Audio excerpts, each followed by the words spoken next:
Everyone, আসসালামু আলাইকুম। স্মৃতিস cooking রুমে আপনাদের সবাইকে আবারও ওয়েলকাম। আজকে আপনাদের সাথে ভীষণ মজাদার আর একদম সহজেই তৈরি করা যায় এমন একটি রেসিপি নিয়ে চলে এসেছি। এটা অবশ্যই আপনারা বাসায় সবসময় সবাই হয়তো তৈরি করতে পারেন, কিন্তু আমি যেভাবে বাসায় করেছি সেটাই আপনাদের সাথে শেয়ার করব। শুরুতে বলে রাখি, ভিডিওতে একটা লাইক দিয়ে ভিডিওটি দেখা শুরু করবেন। যদি ভিডিওটি ভালো লাগে অবশ্যই একটা কমেন্ট করবেন, আর আমার চ্যানেলটিকে সাবস্ক্রাইব করতে কিন্তু একদম ভুলে যাবেন না। চলুন তাহলে কথা না বাড়িয়ে মূল রেসিপিতে চলে যাই। এখানে আমি খুব ভালো করে ধুয়ে পরিষ্কার করে 10 পিস মাছের পেটি নিয়ে নিয়েছি। আমি এখানে রুই মাছের পেটিটা নিয়েছি, আপনারা চাইলে কাতলা মাছের পেটি দিয়েও কিন্তু করতে পারেন। লবণ এবং হলুদ দিয়ে খুব ভালো করে এটাকে আমি মেখে নিচ্ছি। মাখা হয়ে গিয়েছে, এবার আমি চুলায় চলে যাচ্ছি। চুলায় একটা প্যান বসিয়ে দিয়ে তাতে পর্যাপ্ত পরিমাণে তেল দিয়ে দিয়েছি।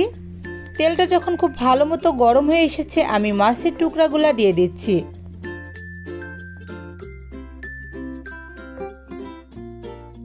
আমি 2 ভাজে মাছটা ভেজে নিব, তাই 5টা প্রথমে দিয়ে নিলাম। মাছগুলোর যখন একটা পাশ ভাজা হয়ে যাবে তখন আমি উল্টিয়ে দিচ্ছি। আর মাছগুলো কিন্তু আমি খুব একটা বেশি করে ভাজছি না, আপনারা দেখলে নিশ্চয়ই বুঝতে পারছেন। এবার এপাশটাও যখন ভালো মতো ভাজা হয়ে গিয়েছে, এবার আমি মাছগুলোকে তুলে নিচ্ছি। মাছের পেটিটা যেহেতু পাতলা থাকে, তাই এটা কিন্তু খুব বেশি না ভাজলেই ভালো হয়। এবার আমি বাকি মাছের টুকরাগুলোও সেম ওয়েতে ভেজে নিব। মাছগুলো আমার সব ভাজা হয়ে গিয়েছে। এই তেলের মধ্যে আমি আরও একটু তেল দিয়ে দিয়েছি। এর মধ্যে আমি কুচি করে রাখা পেঁয়াজ দিয়ে দিলাম হাফ কাপের মতো। এবার একটু নেড়ে চেড়ে পেঁয়াজটাকে আমি ভেজে নিচ্ছি। খুব বেশি ভাজবো না, একটু ব্রাউন হয়ে গেলেই পেঁয়াজটা ভাজা হয়ে যাবে। পেঁয়াজটা আমার ভাজা হয়ে গিয়েছে। এবার এর মধ্যে আমি 1 টেবিল চামচ জিরা বাটা, 1 টেবিল চামচ রসুন বাটা, 2 টেবিল চামচ পেঁয়াজ বাটা, 1 চা চামচ হলুদের গুঁড়া, 1/2 চা চামচ লাল মরিচের গুঁড়া। মরিচটা আমি এখানে একটু কম দিয়েছি, আমার বাচ্চারা খাবে, তাই আপনারা চাইলে কিন্তু একটু বেশিও দিতে পারেন। দিয়ে দিলাম স্বাদ মতো লবণ। এবার খুব ভালো করে নেড়ে চেড়ে এই মশলাটাকে আমি একটু ভেজে নিচ্ছি।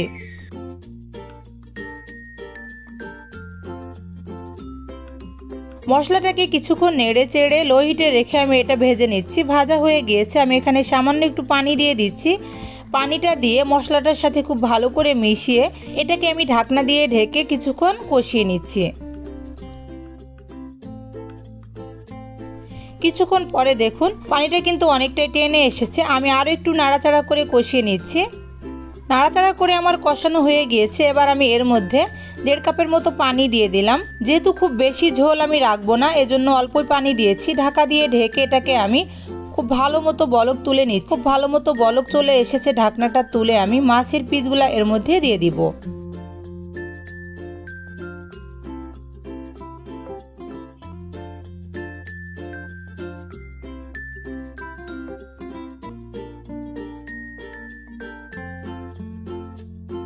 সবগুলো মাছের পিস যখন আমার দেওয়া হয়ে গিয়েছে, ভালো করে একটু নেড়ে দিয়ে আমি ঢাকা দিয়ে ঢেকে বেশ কিছুক্ষণ রান্না করে নিচ্ছি।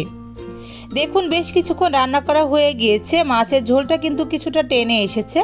এবার আমি এর মধ্যে দিয়ে দিচ্ছি 4-5টা কাঁচা মরিচ, একটু কাঁচা পাকা দেখে এটা দেওয়ার চেষ্টা করবেন, তাহলে কিন্তু খুব ভালো একটা ফ্লেভার আসবে। আর যদি এটা থেকে ঝাল খেতে চান তাহলে অবশ্যই একটু এটাকে মাঝখান থেকে কেটে দিবেন। ঢাকনা দিয়ে ঢেকে এটাকে আমি আরও কিছুক্ষণ রান্না করে নিচ্ছি। ঢাকনাটা তুলে দেখুন এর ঝোলটা কিন্তু এবার অনেকটাই কমে এসেছে।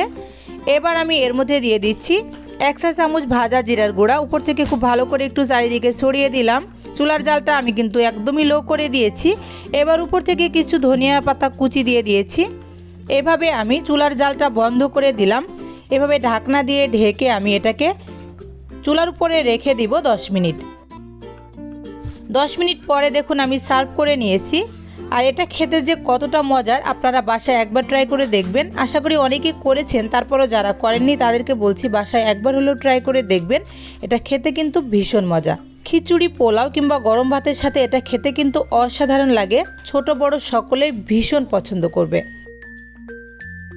এতক্ষণ কষ্ট করে আমার সাথে থেকে আমার ভিডিওটি দেখার জন্য আপনাদেরকে অসংখ্য ধন্যবাদ। যে সকল বন্ধুরা আমার চ্যানেলটিকে এখনও সাবস্ক্রাইব করেননি প্লিজ আমার চ্যানেলটিকে সাবস্ক্রাইব করবেন আর পাশে থাকা বেল বাটনটিতে ক্লিক করে রাখবেন, যাতে করে সহজ সহজ রেসিপিগুলো সবার আগে আপনার কাছে পৌঁছে যায়।